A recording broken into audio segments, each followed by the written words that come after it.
What's going on, everybody? Welcome to the Alex Cuesta Show. Sorry about that. I had a slight malfunction with our video there, but it is what it is. How's everybody doing out there on this Wednesday, April 10th of 2024 for episode 119? If anybody notices, it's just me solo right now. David is off on another escapade. He is going to do another part of his sex change operation. He's doing the Mulvaney. He is trying to get as little as he can done to his face to make him look feminine, but not super feminine, so he can go back if he wants to. No, just kidding. David's feeling under the weather, so he'll be back with us next week. All things goes well. If you like what you hear today, give us a like, share, follow, subscribe, rate 5 stars. If you're watching on X, please repost this and share it. If you're watching on YouTube, definitely go and smash the like button and subscribe. And anywhere else you want to look for us on the socials, just go search at the Alex Cuesta Show. Real quick before we jump into this week's show. Last week, we had Rob Noor on. He is a streamer and a populist conservative. He goes and he debates, anyone and everyone on the left over on TikTok and places like that. He's debated Destiny and other people. So it was a fun show. We went a little while with him and it was a great time. And one thing I also want to do real quick before we jump into this guest, one of our past guests, Billy Prempa, he is running for office over in New Jersey. He is having a fundraiser on the 28th. I told him I'd give him this little quick shout out. Over on the 28th at Annabelle's House of Mozzarella. If you are in Jersey over in East Rutherford area, go over there, support him. You could do, regular tickets, $75. You could just donate to Billy. Go help him out because he is a good conservative, populist conservative that we need to get in office. So definitely go there and give him a help out. So that's my recommendation there for you, Billy. We support you and we want you to do well and we want you to win. But this week, we have an absolutely important show, one that I think everyone's going to want to tune into, to listen to, because it's super interesting and I'm pumped. So right now, I am going to bring him in. He is Dr. Peter McCullough. He is an epidemiologist, an author, an internalist, and also a cardiologist, if I'm not mistaken. Dr. McCullough, how are you? Thanks for having me. I can't believe I finally made the Alex Cuesta Show. My gosh, after all these years. How did I make it on? How did you make it on? Jesus, Dr. McCullough, how did you make it on? Because you are one of the most important people right now when it comes to understanding what the medical, I guess we want to call the medical cabal, is trying to do to the population. And you're one of the people that spoke a lot of truth during COVID-19 and the pandemic. And because of that, with the powers that be, you were effectively silenced and taken off of many a major places. Now, before people sit there and start taking my word for it, I want you to talk a little bit about who you are, what you do, your experience as a doctor, accomplishments, accolades, things like that, so people can get an understanding exactly for your expertise. Well, again, thanks for having me on the show, and thanks to each and every one of you for attending. I'm Dr. Peter McCullough. I'm a practicing internist and cardiologist. I'm trained in epidemiology. I'm located in Dallas, Texas. I see patients every day like I did today. I'm very involved in research. I am one of the most cited physicians in the United States in clinical research. I have focused considerably on the interface between heart and kidney disease. And worked extensively in high blood pressure, diabetes, high cholesterol. Over the last 4 and now going on 5 years, I've shifted my focus to pandemic response. That is responding to the SARS-CoV-2 outbreak, COVID-19 illness, evaluating the risks and theoretical benefits of COVID-19 vaccination. I have, as a general point of reference, a typical professor of medicine would have about 25 listings in the National Library of Medicine. I'm coming up on 700 right now. And within the COVID-19 field, it's over 70 now. And despite really tremendous bias against publishing anything that disagrees with the government narrative. Now, I hold degrees from Baylor University, University of Texas Southwestern, where I finished top of my class, the University of Michigan in epidemiology, and now the Oakland University William Beaumont School of Medicine for cardiology fellowship, and Southern Methodist University for later on for graduate studies. I did my residency at University of Washington in Seattle. So I've trained in the best institutions in the United States. I've been gone all the way through the ranks to professor of medicine. I've been a program director in cardiology for trainees. The highest rank I held was the chief academic and scientific officer for a very large health system, actually at the time, the second largest health system in the United States. So I've done it all. I've lectured all over the United States. I was the endowed lecturer and named visiting professor at Harvard in 2019 in 2 departments. I've lectured at the European Medicine Agency, the FDA. I've chaired data safety and monitoring boards for dozens of clinical trials. Everyone in academic medicine knows me. And let me tell you what, when I came out with the approach to treat COVID-19 early to prevent hospitalization and death, and when I've come out with my analyses on the COVID-19 vaccines, not a single person in academic medicine challenged my viewpoint or my analysis. No, it was all the media.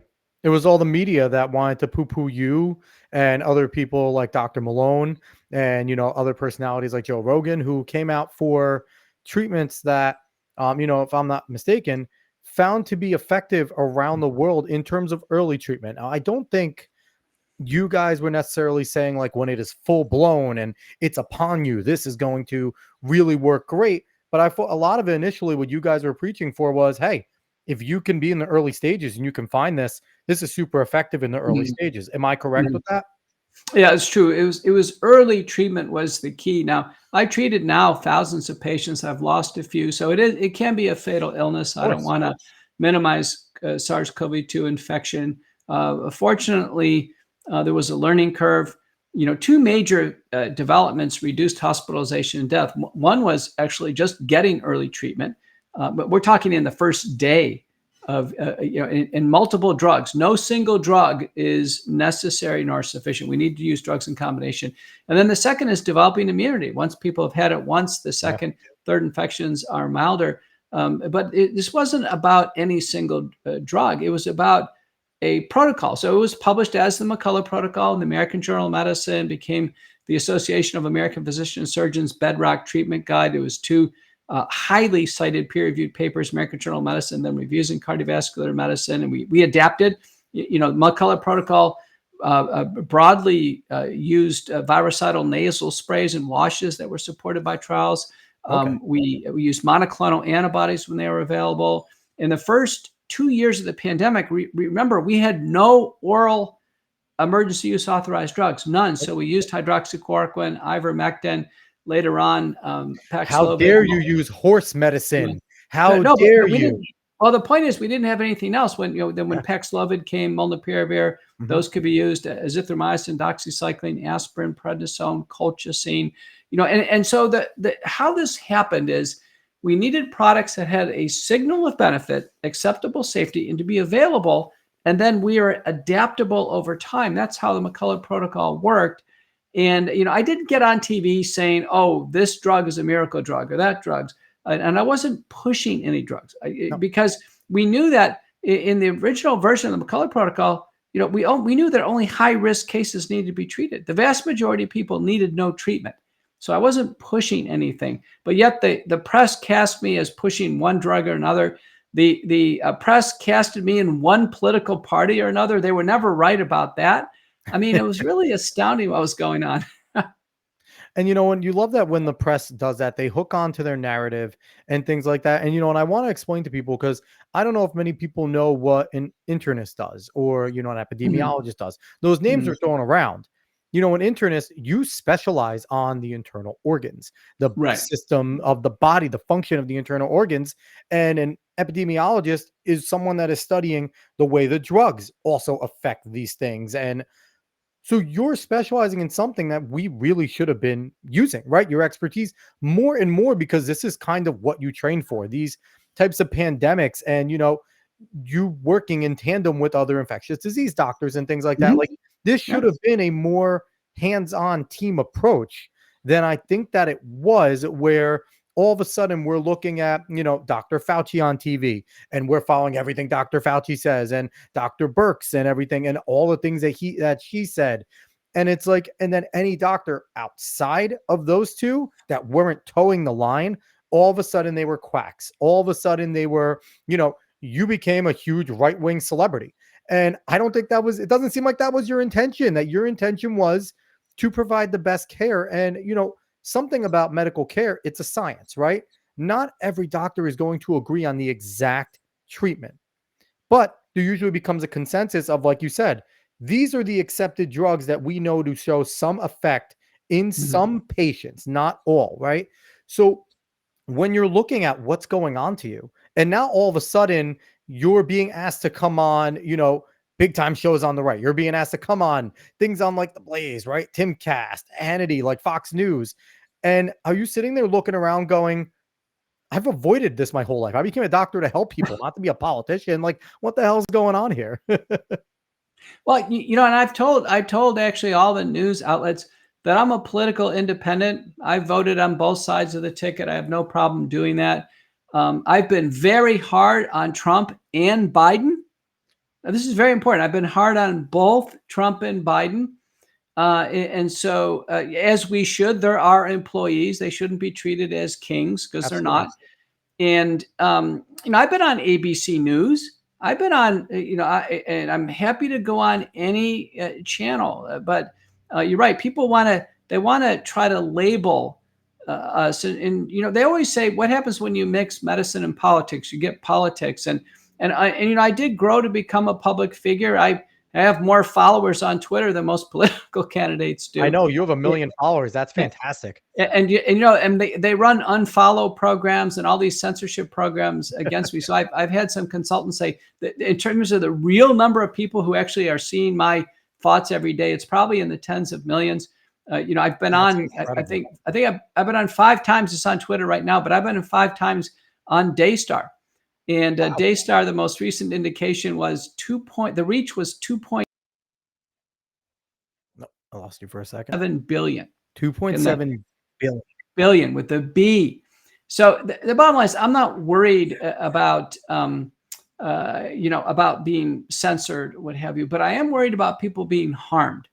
And I've watched people being harmed by 2 mechanisms. The first is being denied early treatment or having early treatment suppressed. And I've watched them be harmed by COVID-19 vaccination.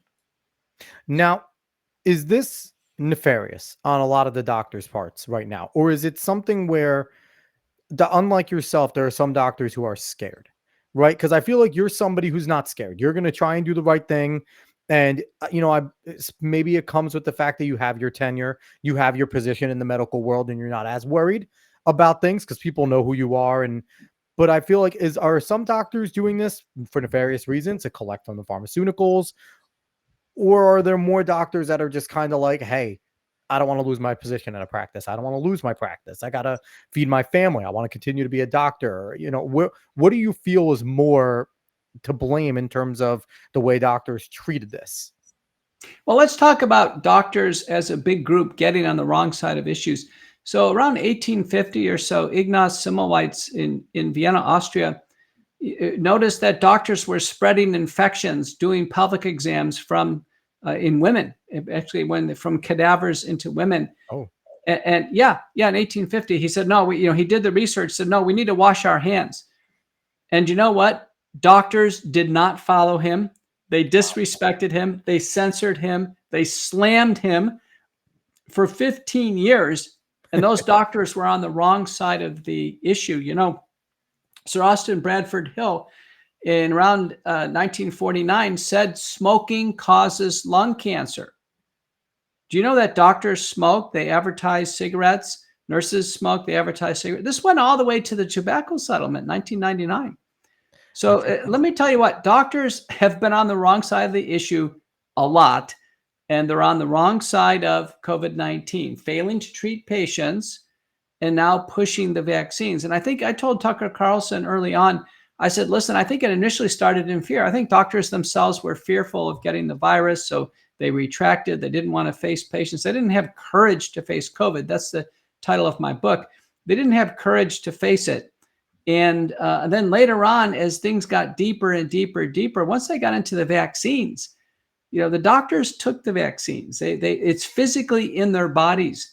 Now they've been indoctrinated, and doctors are having the hardest time realizing that what they're seeing, blood clots, heart damage, stroke, all these things that are happening. A prominent cardiologist who was in my circles for years just had a sudden cardiac arrest and died. It was announced today by the American College of Cardiology. Doctors are absolutely terrified of what's in their bodies. Now, if you're a doctor and a practicing, and as a doctor, you got to constantly be a student, right? You got to constantly stay up and know what's going on, especially within your specialty. This isn't the first time we've dealt with coronavirus. This isn't the first time that we dealt with coronavirus that has also gained a strong strength, right? We've had MERS, we've had other versions of very strong, very deadly, very contagious coronaviruses. So why did this get so much different treatment than what would have been? Because, early on, I listened to a lot of conservative networking, and one of the ones I listened to is Glenn Beck. And I'll tell you right now, Glenn and Stu were on top of this months before this even got here, saying, hey, you're going to hear social distancing. You're going to hear masking up. N95s don't work. P100s are the better ones. Particles here. And they were giving all this rundown, and they were talking early about, hydroxychloroquine. This is, shown to be effective, blah, blah, blah, in certain things. And they were known to, be early treatments and maybe not actually fix the problem, but mitigate it so that you're not on your deathbed. You get sick, you recover, you move on. What made this so different in the medical world that you saw, that why they were treating this so different? Well, in many respects, you're right. So there's 4 human beta coronaviruses, SARS-1, MERS, and they largely, were self-limited. Now, people did die with the SARS-1, but it was a limited outbreak, and in a sense died off on itself before there was a vaccine. Same thing with MERS. Here, within 3 days of President Trump announcing the crisis, Moderna said, we have a vaccine. 3 days. Yeah, crazy. And now it's coming out in Brad Wenstrup in the House of Representatives is chairing the COVID select subcommittee. Mm-hmm. It's all coming out. The vaccine was planned years in advance. And, recently in January, Anthony Fauci was on Capitol Hill testifying. So was I. I testified the same group just a couple of days later. Yeah. And what came out of this so far is Fauci did concede the creation of SARS-CoV-2 was for the purposes of making a vaccine. So the reason what made this different was the vaccine. The plan to have COVID-19 was to have mass vaccination of the world. So my question to you is now, if anyone that doesn't listen, I forget what the name of it was, but the Bill and Melinda Gates sponsored basically a war games type of scenario where they talked about a coronavirus going around the world. Is that kind of what triggered this whole entire response to get a vaccine and to start the gain of function research, which we know, and Rand Paul has been fantastic on unraveling and unpeeling back more and more. I think today they had a huge revelation about the gain of function research and Dr. Fauci's involvement with the lab in Montana that were doing those types of things. Is it something where they were planning this out? And were you someone that was privy to knowing when that war game type of scenario was going on? Have you ever been invited to anything like that, where they want to have your expertise there? Because I know they have different experts from different areas to participate in those types of things. It's not the first time the Bill and Melinda Gates Foundation has done a war game type of scenario like this. Well, you're right. To tell you the truth, I was caught totally surprised by this, flat-footed. I wasn't part of any of the planning. Yeah. But if we were to go back originally, I think probably 2005, the CARES Act, mm-hmm. which was written by Congress and HHS, said there will be pandemics. And there will be and they named them all. And they said there will be countermeasures, predominantly vaccines and therapeutics, masks, and things like this. And everything's going to be immune from liability. That was 2005. That's crazy. I think the next big inflection point was 2012. DARPA, the research unit of the military, announced the ADEPT P3 program. It's still on their website. You bring it up. ADEPT P3 said, we will end pandemics in 60 days with messenger RNA vaccines in 2012.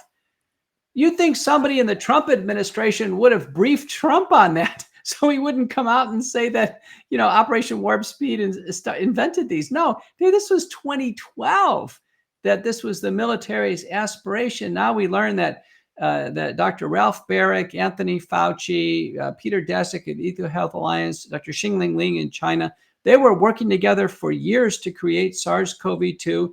They published their work in Nature Medicine. There you go. This is what you're I'm not talking about, making this up. Dr. Shannon Green, Pandemic Prevention Platform P3. And Right. yeah, it's still up there, and I'll put a And link there. click on the graphic. Click on the graphic to show the life cycle of this. Is there a link you can click? No, go back. The autonomous diagnostic, the adept, that one. Yeah, maybe click on that. You'll see. I want to show. Okay, let's see if they'll show the life cycle. Yeah, I have to put on my glasses to help you. There's a link here. Click on. Click on that autonomous diagnostics. That link there. Yeah, and scroll.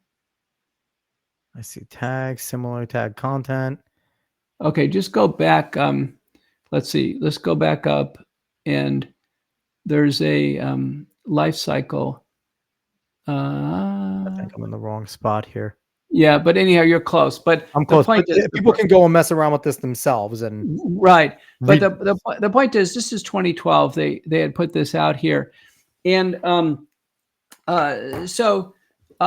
what we learned is that there was gain of function research being done. Yep. It was a U.S.-Chinese collaboration.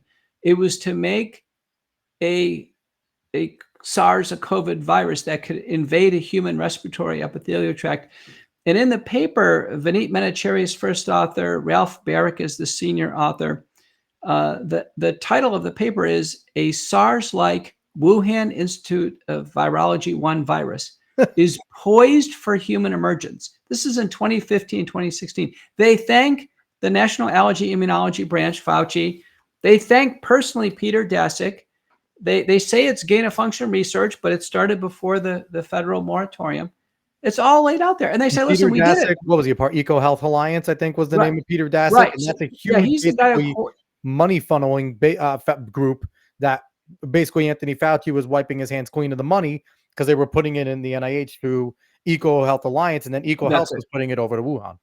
That's it. And not only the money, though, but actually the plans. So the letter that Daszak got recently from the committee, he's going to be May 1st. So listen, we want to know everybody from EcoHealth who was in that Wuhan lab.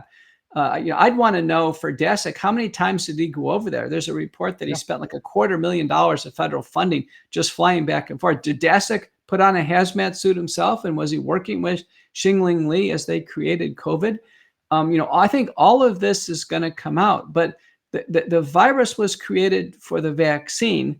And the vaccine was honestly a big test of, could you mass vaccinate the world? And let me tell you, we should never vaccinate into pandemics, never, because the virus is too prevalent, and the vaccine are always sufficiently weak that what we're going to do is we're just going to promote resistant strains. And that's exactly what happened. So this pandemic would have been over with like the Spanish flu. It would have been done in 2 years. Instead, now we're in our 5th year. And, and I feel like with the vaccines, like you're saying, they can always only be 1 or 2 steps behind, right? Because you're taking that strain at the time, and by that time, they're onto another strain. And typically those strains get weaker the more people get it. And that's just, common knowledge. I don't have to be a doctor to understand that about, viral diseases that come on strong. And that's a typical thing. So, the one thing I want to talk to you about is gain of function research.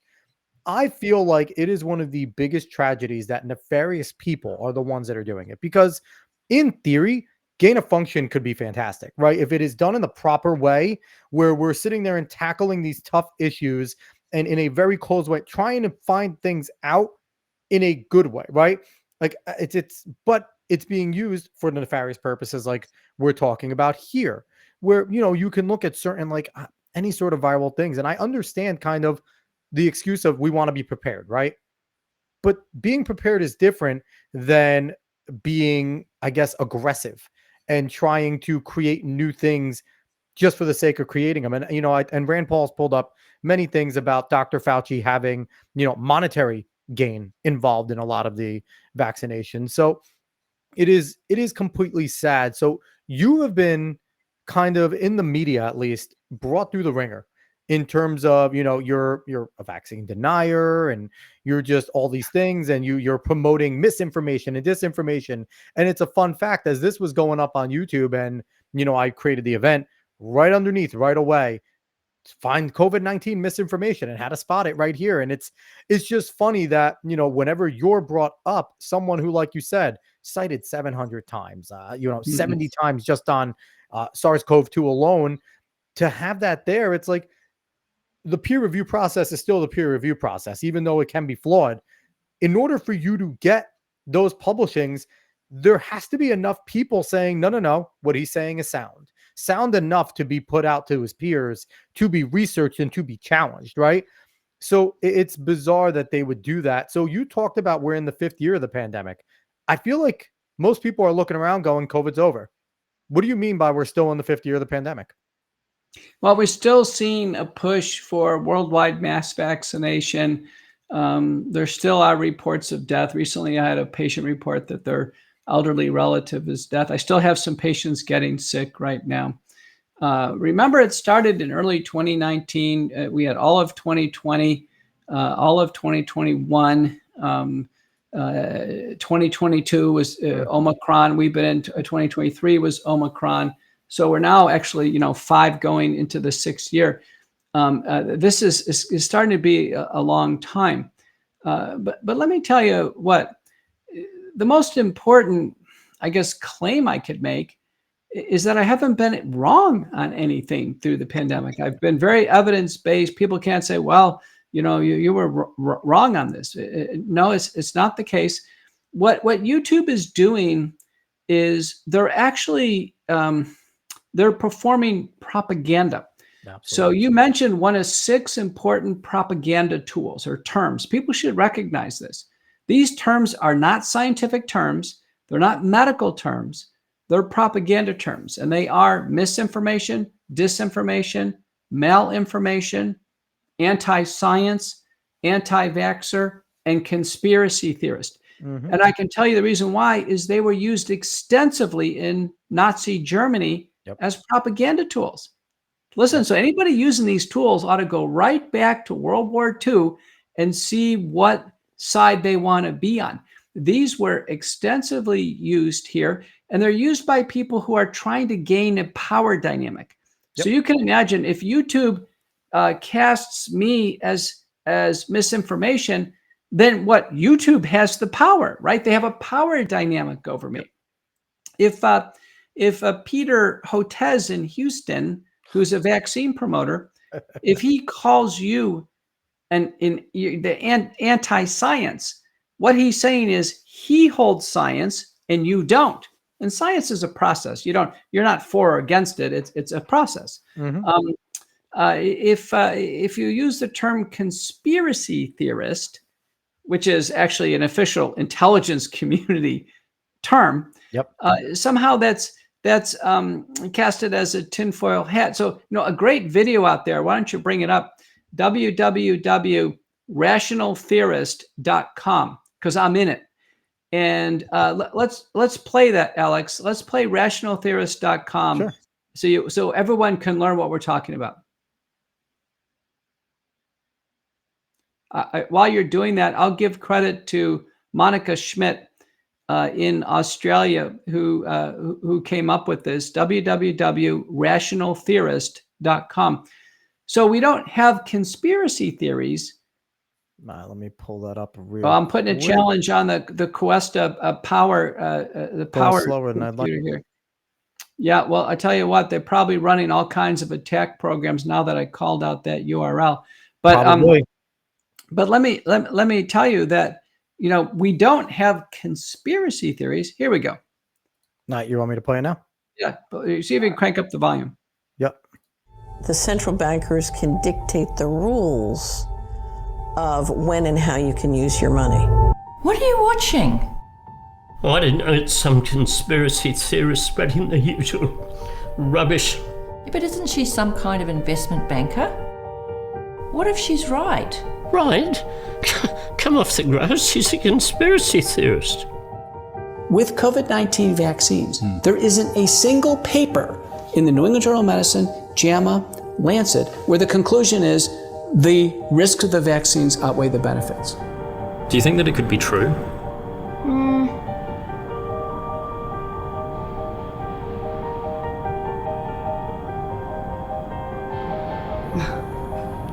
He's a conspiracy theorist. But isn't he a pretty famous doctor? Like, why would he tarnish his career just to make those things up? The sharing of biased and false news has become all too common on social media. Exactly what people think, and this is extremely dangerous to our democracy. Along with millions of others, I have recently been called a conspiracy theorist for the first time in my life, and it just does not sit right with me. We've been forced to embrace this term, but what if it's being intentionally used to discredit people? And then it dawned on me, we've never been conspiracy theorists because our theories are logical, evidence-based, and even debatable if people would debate us. We are not conspiracy theorists at all. We're actually rational theorists. Until now, maybe you've been afraid to ask questions because you've seen people publicly vilified and bullied for doing so. But things have changed. Now is the perfect time to ask questions because you are a rational theorist and your theories are exactly that. Rational. So Alex, there you go. Awesome. I've never seen that before. That's yes, great. Your theories are exactly that. Listen, we all have theories. Yes. Like I have a theory that somehow you must like, Manchester United or. Well, that's my high school, Manchester, New Jersey, and Manchester, New Jersey. I have a theory. I have a theory that maybe you're Italian or Hispanic. You have a theory that maybe I'm Irish. We all have rational theories. And what Monica is saying is, don't let anybody try to put us down by saying that you're a conspiracy theorist. And I don't use those words. Mm-hmm. I will not use a propaganda word. People say, well, when Marty McCary was testifying at the House, he's at Johns Hopkins. He was saying the biggest spreader of misinformation is the government. I wouldn't use that word. I would say, listen, there's simply clinical data, scientific observations, and there's multiple points of view, and we need to discuss. One of the things propaganda has done is shut down discussion. Yes, do you know, when I testified in the U.S. Senate 3 times, by big advance warning, advance notice, Fauci was invited, Deborah Birx, our Surgeon General, Murthy, and then before him, we've had Robert Califf, head of the FDA, and Stephen Hahn before him. Do you know none of them have showed up? Of course not. Why would they? To even have a discussion. So and I've gone to Penn State University and no one would show up. My former employer, University of Missouri, I showed up and gave a lecture. None of the faculty would show up. University of Kansas, I showed up, and again they submitted a video. They said, well, you don't do this. And so when Peter Hotez, who's a vaccine promoter, and it turns out Peter Hotez had biodefense grants for COVID vaccines back in 2017. Wow. Okay, with the Chinese, with Fudong University. So he was going on CNN pretending that he was surprised about COVID. That was a charade. He knew that he was working on this for years. When he went on Joe Rogan, and then Bobby Kennedy went on, I had gone on, and there was a suggestion that Peter Hotez should get in a debate. I messaged Rogan. I said, listen, I said, yeah, I'd be happy to come down to Austin. Hotez lives in Houston. Hotez is a little junior to me academically, but he's got a few less publications, but he's in my ballpark. I said, let's have a discussion on vaccine safety. And Rogan said, no, he's afraid. And sure enough, Peter Hotez went on Johns Hopkins TV, and what they concluded is that's not the way we do science. We don't go on and debate things. Which is insane, right? Because the whole entire purpose of the scientific method itself is putting your hypothesis up and seeing if it stands under rigorous testing and rigorous debate. There's supposed to be debate in the scientific world. That's the whole reason why, and in all the world, in academia, right? That's why we write papers, and the papers have to be peer reviewed. And then they go into journals to be read by other peers who can then write peer reviewed responses. And that's where the debate takes place. And all you'd be doing is taking those peer reviewed responses and bringing them to a form of conversational. And the thing is, someone like Peter Hotez, who, got pretty destroyed on Twitter when he went on Rogan because he was just saying like ridiculous things.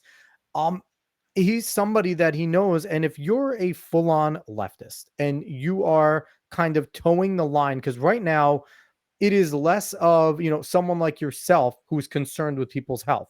The whole thing is to toe the line, to spread the message, to continue to stay on message. And they don't have much more outside of that, because Peter Hotez, when he debates you, would probably agree with you with 95% of things you say, but he can't. He's not allowed to, because he is in their cabal. He's not allowed to. He knows what you're saying about most vaccination things are true. He knows what you're saying, that you're following good science, the same papers he's probably read, the same doctors he's probably studied, but he can't. He's not allowed to, because then Dr. Fauci will come down on him. Then other people, he won't get that NIH grant that he's been trying to get for whatever research he's doing. So you have these people that, for lack of better terms, they're pretty evil, because they know this is knowingly saying and doing the wrong thing from a position of authority. And, some people may say that about yourself, right? From the other side, and you can name, call, and finger point. But like you said, things that you have said, statements you have made, go check them. They're true. None of them have come out to be patently false. So, and you could look at the other side, and there's been plenty of things that have been false, and they're trying to backtrack now, right? When they're coming out and saying, we never said the vaccine will stop the spread. It's like nonsense. Nonsense. I remember watching Governor Cuomo do it. I remember watching, everyone sitting there on the left going, go get the vaccine, because that's how we stop the spread. You social distance, and this is stopping the spread. And it was explicit. And it's what they do, though, right? And it's funny that you mentioned the words of propaganda, because the bottom line is all those words mean nothing, because misinformation, disinformation, malinformation, it's called lying. You're accusing people of lying. You're accusing people of knowingly trying to cause harm by lying about things. And there's already laws on the book for those things. We don't have to create new words. You're not allowed to openly lie about somebody's character, about, there's slander, there's liable. So the things that they're accusing people of are cute ways of saying people are lying and they're not being truthful. But they can't say those things because they know that they're the ones that are lying. So they have to make up these fancy words so that people can kind of, take this new vernacular, and it doesn't really mean it's a ridiculous, ridiculous thing. So I want to find out, in the medical world, do you have doctors coming to you saying, hey, you're right. I can't go out and openly say you're right, but I've been using your stuff and it's been one thing works for my patients, but I can't come out publicly say it. Have you found that a lot? Oh, sure. Doctors contact me privately all the time and, lament taking the vaccine, regret what's happening, say they can't say anything because the institutions have very severe restrictions. Remember in California, AB 2098, it was actually, they're going to lose their medical license if they said anything against the vaccines. In France, they passed a law where if they say anything against the vaccines, they're criminalized. You can put in jail. Brazil is coming down very hard now. In both France and Brazil, you can't even get on Rumble. So you couldn't even do your show. Right? No, this is happening. Yeah. This is very severe. If we can't scientifically vet new products, especially new genetic products where nothing's known about them, the FDA tells us for messenger RNA that we have 5 to 15 years of potential worry after injection. It could cause side effects that long. So you take a Pfizer or Moderna shot from the last shot, and I testified on Capitol Hill. That's what I told them. I said, listen, this isn't over with in 30 days. This is not like a drug that gets out of your body. The genetic code is long lasting in the human body. Nobody knows really how long it's going to last, but you take a Pfizer, Moderna Janssen shot, as far as we can tell, I'm examining patients years later. I do blood tests. I find evidence of the vaccine in their system 3 years later. Well, we learned, DNA is the major, like you have your genetics in your DNA, but the RNA is a carrier of information to your DNA, right? So it's not like we're putting normal vaccines where it's a more dormant version of the virus going in to create antibodies. We are actually trying to change the messaging component to our DNA to adjust our body, right? That's kind of I guess the theory behind the mRNA technologies. And you'll have people say like, well, they've been working on this mRNA technology for 20 years. And that sounds fancy, right? But you and I both know 20 years is not a long time for researchers to be working on things. Like that is a blip because you can't even get a proper, test on animals in 20 years in order to figure out things. And, one of the things that, you'll be critical of Trump for, I know I'm certainly critical of Trump for, is the way he sped up the whole entire process of testing the vaccination, right? And I think that this is something that, Donald Trump will say is a success. He was able to get this vaccine out there quick, get it effective, and that's something that the business side wise, he'll say is a success. But to me, it's something that's one of the things we want to be rigorous, that we want to sit there and we want them to take the full 2 to 5 years, right? Because I think that's typically when you're doing these types of things, it's like 2 to 5 years at a minimum. And then you kind of start doing the human rollouts and things like that. We got this, what was it, 9 months? It was incredibly fast. And the experiment, the 2 to 5 year experiment, you're looking at them. They were meant to be us. We are the 2 to 5 year experiment of the RNA vaccine. And, there's talk about the potential of what the mRNA vaccine could do. And that's great.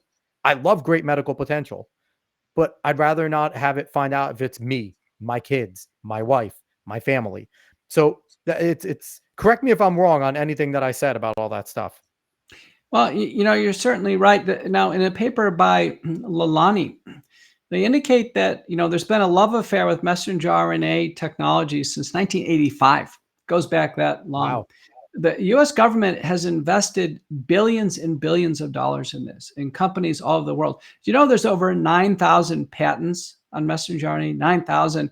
And it's the inventors are all these big guys who work in these big companies. So I think at the top, I believe, is Sanofi, CureVac, BioNTech, Moderna, and the U.S. government. Messenger RNA was not invented by some guy in his garage. Don't be fooled by that. It's big business. The guys who are the real inventors, they have dozens and dozens of patents, and they have many dozens of manuscripts. So Agar Sahin and his wife, who worked for BioNTech, they I think could be credited as inventors. Carrico and Wiseman, who won the Nobel Prize for pseudouridination. So it's been a big team effort on the invention here. But you're right, 20 years and there's not a single product. It makes you think, boy, this is kind of difficult technology. So messenger RNA, which is the code for a protein, if it could replace a deficient protein, let's say a deficient human protein, so let's say a fully humanized code for insulin in insulin deficient diabetes or for alpha galactosidase and Fabry disease, could make sense. In fact, it was tried and it didn't work. But now the genetic code for the lethal Wuhan spike protein, the spike protein came out of gain of function research in the Wuhan Chinese lab. And now you're telling me that 75% of Americans have the genetic code from a Chinese biosecurity lab in their body? I mean, this is like a Tom Cruise Mission Impossible movie. This is like something out of science fiction. People are walking around with foreign genetic code from a Chinese biosecurity lab. And in a paper, it's a paper by Brogna and colleagues showing that at least half of people who take the shot, the spike protein, which is injurious and damaging to all the organs in the body, is physically circulating in the blood. The Pfizer Moderna spike protein is physically in the blood, and Brogna can identify it, the vaccine spike protein, for 6 months. That's as long as he looked, maybe longer. The messenger RNA, we have no idea how long that lasts in the human body. Recently, Kevin McKernan showed that there are RNases that hopefully break it down. So we're hoping that the messenger RNA goes away and it's just a matter of getting rid of the spike protein. That's the reason why I've published the breakthrough McCullough protocol-based spike protein detoxification. I love that.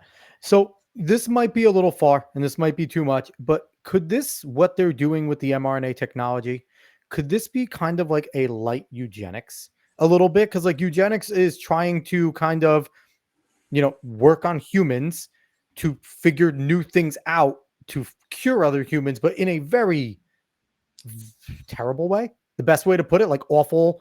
And is this kind of like a light way of doing that? Like we're actually trying to change the body chemistry through these vaccinations. It's not inserting something so your body can learn and adapt. This is trying to tell your body what to do and to add something that is now going to be permanently a part of you in order to fix you. Is that too far to call it like eugenics light? Because I don't think it's full bore on that sense, but I studied Nazism, World War II. That was my focus in college. So like, to me, it just seems like the doctor that is participating in this gain of function research would be the same people that would be more likely to be like, hey, eugenics seems like a great idea if done correctly. It made me reflect on this as you were pointing this out is the book Illusions Dissolved by Dr. Suzanne Humphries. And she does a deep dive on the smallpox vaccine campaign, which was a debacle, by the way. The smallpox vaccine never worked. It was a dirty vaccine. It was, back then they didn't have any ways of purifying. It came from horses and from cows and even from human to human, arm to arm. So people were getting infected with staph and tetanus and syphilis. People died with the smallpox vaccine. Wow. And it was forced into children. Mothers were put in jail. There were public protests. And Humphrey says that the smallpox campaign, which countries were relentless on smallpox vaccination, it led right into pre-World War II eugenics. This idea that the government can decide what's good for the population, and if there's casualties, there's casualties. That's that type of thinking.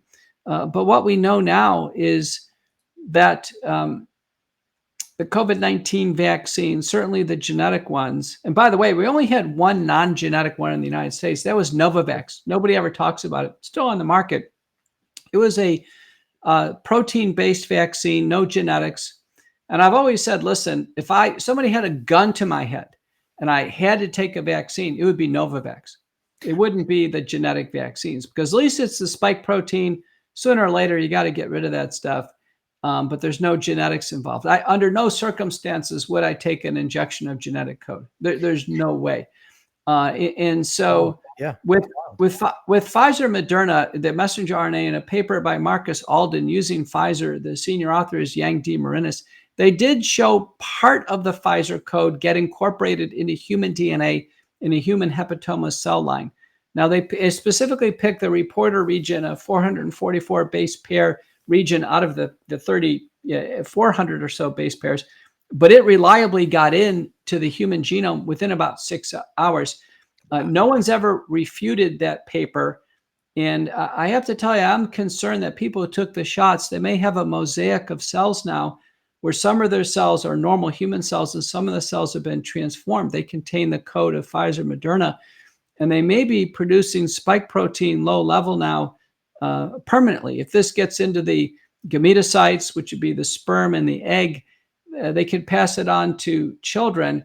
This is extremely worrisome because the Pfizer pregnancy trial has been finally reported, by the way. Pfizer had a post-marketing obligation to do a randomized trial on pregnant women. They did it and they cut the trial short, but it's several hundred pregnant women in each group, placebo versus Pfizer. And what we found, shockingly, is that there was a 4-fold increased risk of birth defects in women who took Pfizer compared to placebo. So that's incredible. And it's sad too. And the thing is too, like, I want to also push for us to stop calling whatever the hell that they created a vaccine, right? Because I think what we found is, if anything, it could be an effective pre-treatment to lessen the effects. I think that's the furthest that it does, is a potential pre-treatment to lessen effects, because it didn't cure anything. It didn't solve anything. And I think the mistake was when we were trying to solve something this viral, which again, we know with these big spike, big contagion, viral type things, they eventually half-life themselves out, right? They continue to go down and down. And, and what was the death rate of this? It was under 1%. I think it ended effective under 1%. So yes, it was super contagious. It killed a ton of elderly. It killed a lot of people with comorbidities. But if you were generally healthy or young, it didn't really affect that population. And I always go back to a chart, which I don't even know if I have on here right now, but it is a chart that shows the number of deaths in each age group. And it is from the CDC. And it is something that I constantly, there is a provisional COVID-19 death chart. And I always found this interesting that, did they change this? They take it away? They might have taken it away by now. Show up. Yeah, this chart is gone. I had it saved for the longest time. And what it would show, Dr. McCullough, is that it was by age group and who was affected and who was dead. And when you got down to the like under 50 and below, you were near maybe like 2,000-3,000 deaths, if that. And it's crazy to see just the disparity in how many deaths occurred and how the brunt of it was 50 plus. So they are hiding so much about the effects and the things like that. So now, what is going on now with the bird flu? That seems to be the new potential scare. We had a human get it in Texas, a cattle farmer. And I believe, like you said, it was conjunctivitis was the symptom, pink eye essentially. What should we expect coming forward with bird flu? Is it something that we should have to worry about? I've been seeing things potentially, and I think you're going to talk to the gain of function research that was going on about bird flu. So talk about bird flu and what we can expect going forward with it. Good. Alex, we're going to have to finish on this topic. I realize that, sure. time's gotten away from us. We're at the top of the hour, but briefly, bird flu is been around for decades. It's H5N1. There's also H7 and H9N1. There are strains of it. Now, it's a more deadly form of influenza. There have been several hundred cases over the decades. And when it does go from an animal into humans, particularly in underdeveloped countries, there can be severe cases where there's no hospital support and people die. There's been deaths in 23 countries. Yeah. There was a paper in New England Journal of Medicine in 2005 that described 4 deaths. And it looked like, honestly, they didn't get hardly any care. I think they died of secondary staphylococcal pneumonia. But gotcha. The point is, it has been deadly. And it transmits from either a bird into a human or livestock into a human. But in 2021, Gavi, the Global Alliance of Vaccine Syndicate, they announced that bird flu will be the next pandemic. and CEPI, the Coalition for Epidemic Preparedness and Innovation, formed by Gates Foundation, World Economic Forum, they have a self-amplifying messenger RNA vaccine program with a Korean university. And now in the United States, a company called CSL has a bird flu vaccine fully FDA approved, and they were supported by BARDA, the research unit of the military. It's called Audens. It's a cell-based antigen vaccine. Now they have already has an agreement for our government to switch to self-amplifying messenger RNA vaccines. So this is basically like messenger RNA, but on steroids. This is uncontrollable production of this foreign genetic code in the human body. All of this is happening in the context of a worker outside of Amarillo who gets bird flu in the eye. So the first question I have is, well, who tested him for bird flu? That's a CDC PCR assay. I can't test for bird flu in my clinic. So who tested him? And it turns out that there's been an animal test that can be done. Thermo Fisher has it. So you can test for bird flu in animals. And there's been several thousand animal cases of bird flu over the years. I think the United States were between 3,000 and 4,000 cases. And wouldn't that be something that an ID doctor would, an infectious disease doctor would recommend that test when they saw it? It wouldn't be your general doctor that sees him. They would sit there and see it and maybe pass that on to their ID doctor, and then the ID doctor would Well, of make even that then, call, you right? you'd contact no, Alex, you contact the health department. They'd have to get you the CDC assay. So the question I have is, why was this guy tested? He's not even sick. He has pink eye. Yeah. And then what's happened in the last few days has been nothing short of spectacular. We saw a series of events, and this is all on my Substack, a courageous discourse, if you really want to get in the know on this, where where the CDC comes out with the announcement, gosh, what was it, 5 days ago, about this one guy getting bird flu. Then we have a notice that the Texas Agriculture Commissioner Sid Miller announced that cow Maine in Farewell, Texas, out in the Panhandle, the nation's largest egg producer, is going to kill 2 million chickens after a case of bird flu was detected in its facility. Now, listen, bird flu, again, there's been thousands of animal cases. In Dallas, they had actually a whole flock with bird flu. This is all on the website. And what happens is, this is the hot zone. John and I summarize this. If you go back one, I think you'll see it. Go back to another blow to Texas agriculture. You'll see it. He has it. This categorizes the response. Never have we seen slaughter of a couple million chickens because of bird flu. Now go back and look at the one I put out this morning. I indicate there it is. That one right there. That there's gain of function research going on here. Here's the CDC health advisory. Scroll down, and you'll see a manuscript comes out. Keep going down. Last fall. And this manuscript says, look at the title. Look at the title of the manuscript. A comprehensive review of highly pathogenic avian influenza, an imminent threat at yeah. doorstep. Okay. Keep going down. I mean, so this is all, telegraphing. Oh, now you have to. I'm not I continuing. thought I gave you I'm a not free fully in. subscription. Alex, I'll give you a free subscription. Where'd that But go? I think you. Let me see if I can go find that. the bottom line is, now the next thing is CSL says that they have a vaccine. And now you see the news lighting up with fear-mongering stories. So what we know here is that, listen, we can treat this. It's a treatable illness. Yep. If there are cases, I don't believe the public is at risk at all. It's not transmitted by eating chicken or eating meat. So we don't need to kill chickens or kill eggs.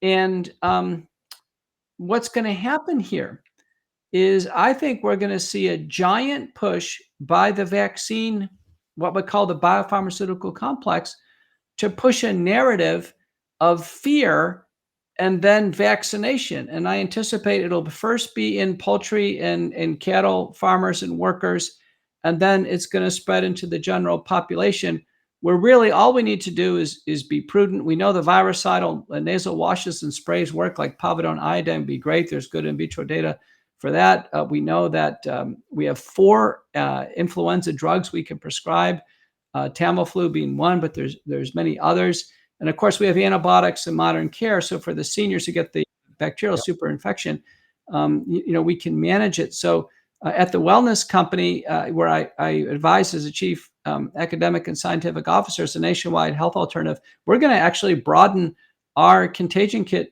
quickly, and we'll cover this possibility if it becomes a real threat. I don't anticipate that it will, but come on, we're looking about a massive investment in bird flu vaccines.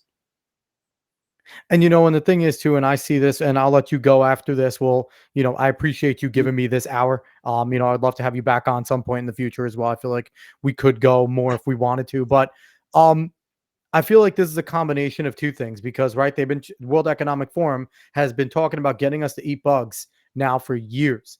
And I feel like this is kind of the doorstep, right? Oh, avian flu's here. Oh, cow and chickens can both carry it. We're going to cull 2 million chickens. We're going to continue to cull cattle. And, so now do you want to pay $33 for that steak? No. Oh, here's the mealworm patty that tastes just like it. And it's only $15. Enjoy. And, and the thing is too, and I'm telling you right now, next thing coming at the doorstep is they're going to go, wait, you eat crab, you eat shrimp, you eat lobster. Those are essentially bugs of the sea. What's the difference? They have thoraxes, and you're going to get that type of messaging. And I feel like that is where we are, along with as yours. I feel like this is kind of a symbiotic relationship between and it's not even symbiotic. They're the same freaking people. Your central planners, they are the same exact people that are all working together. So I feel like that is the future that we're looking at. And I also feel like following people like you, going onto your Substack again, Courageous Discourses, going on to there, and I have the link right over there. Go onto your Substack, follow you on X, and people like you, because you guys are going to be the ones that are going to, you're going to at least be honest. You're going to be honest, and you're a doctor. So doctors aren't always 100% right, but you guys have very good educated guesses, and the honest ones are the ones we need to follow. The honest scientists who will admit that this is trial and error. This is a scientific method. None of this is perfect. What works on A is not going to work on B, but I'm damn sure going to try and get both of you healthy and fixed. And I think that's where we need to be. So Dr. McCullough, thank you so much for your time. I really appreciate it. Well, thanks for having me. Great show. Once again, he is Dr. Peter McCullough. He's an epidemiologist, an internist, a cardiologist, and an author. Honestly, fun fact, go to Scholar Google, go look at that, and just type in Peter McCullough. You will get a bevy of peer-reviewed papers to go and read about his work if you want to test out and see what he's done and how he's done. Go follow him on X at P_McCullough MD. And we appreciate everyone that watched the show on X, everyone that watched the show on YouTube. If you like what you heard today, go and like, share, follow, subscribe, rate us 5 stars on all the places, Spotify, all those things. If you're watching on X, repost this, go follow us there. If you're watching on YouTube, thank you. Smash that like button, subscribe, and spread the word to your friends. We appreciate everybody that watched. We appreciate everyone that is going to listen. And hopefully Dave is back healthy next week, and we'll be back at this. So long, everybody. Thank you so much for watching. Thank you so much for listening.